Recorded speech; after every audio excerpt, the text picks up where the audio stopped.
চলে এসেছি বন্ধুরা আমার মমতা টেস্টি কিচেনে আপনাদেরকে স্বাগত। এই দেখুন আজকে করছি বাঁধাকপির তরকারি।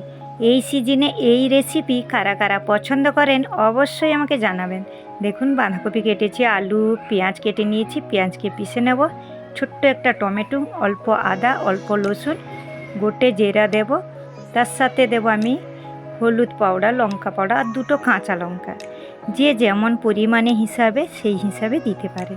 দেখুন আমি একটু তেল দিয়ে দিয়েছি, তার সাথে দিয়ে দিয়েছি গোটে জিরে। এখানে একটা জিনিস দেওয়াটা আমার ভুল হয়ে গেছে, সেখানে হলো কড়ি পাত্তাটা দেওয়া দরকার ছিল। তো যাই হোক বন্ধুরা, আমি এখন দিয়ে দিলাম এই দেখুন গোটে জিরে দিয়ে অল্প রসুন দিয়েছি, কারণ এই সিজনে বাঁধাকপি পাওয়াটাও মুশকিলের ব্যাপার। কিন্তু আমাদের মুম্বাইতে হার চিজ সবসময়, এখন কিন্তু সবাই জানে।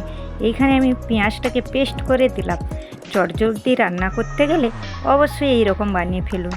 কারা কারা বাঁধাকপির তরকারি পছন্দ করে অবশ্যই আমাকে জানাবেন। তো এক এক করে দিয়ে দিচ্ছি। এই দেখুন এখন দিয়ে দিচ্ছি টমেটো, আদা, তার সাথে দিয়ে দিচ্ছি লঙ্কা পাউডার। তো এখানে আমি লঙ্কা পাউডার আর হলুদ পাউডার জলে একটু দিয়ে রেখেছি। দেখুন অল্প দিয়ে দিয়েছি জিরে পাউডার, একসাথে করে আমি দিয়ে দিলাম। এখন ভালো করে মশলাটাকে আমি মেখে নেব। তো বন্ধুরা অবশ্যই আমার পাশে থাকবেন। আমার আর একটা চ্যানেল আছে মমতা লাইফস্টাইল ব্লগ, আমি সেই মমতা দিদি।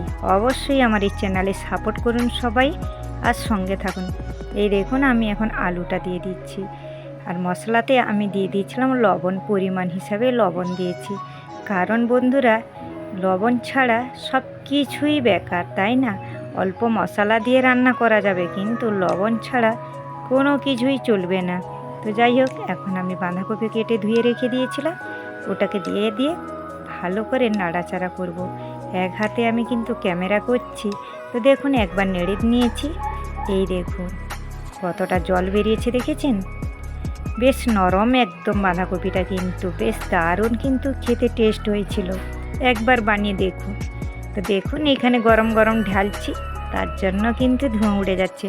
কেমন হয়েছে আমার এই রেসিপিটা অবশ্যই কমেন্টের মাধ্যমে জানাবেন, আশা করি ভালো লাগবে। তো বন্ধুরা আরও কেমন কেমন দেখতে রেসিপি চান কমেন্টের মাধ্যমে জানাবেন। এই দেখুন